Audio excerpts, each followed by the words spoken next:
السلام عليكم ورحمة الله وبركاته من بيحان. كيف حالكم؟ كيف أنتم؟ طبعا هذا أستاذ رياضي قابل الطلاب حقه هنا في المنتزه. هذا منتزه بسيط صغير متواضع، يعني حلو. والنافورة ذي ليش ما تشتغل؟ شوية اهتمام بس بيصير حاجة حلوة.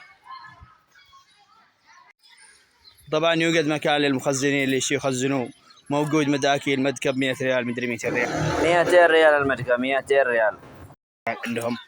يعني ما يقول لك ممنوع التخزين. تعال خزن، والله إنها أجواء حلوة جدا مع أصوات العصافير ذي. الله، صراحة تفرق عن همك هنا.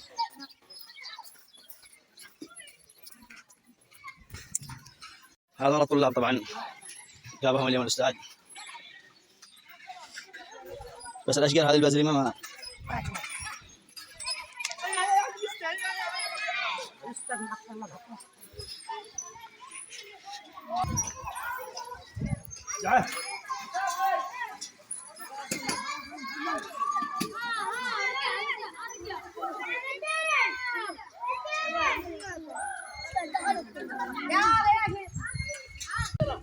كيف حالك يا بطل؟ الحمد لله.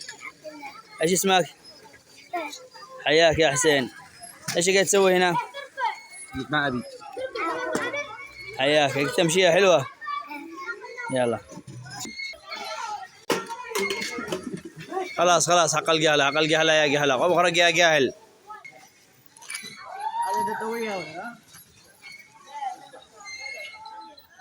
هذا القطار أكبر قطار في العالم.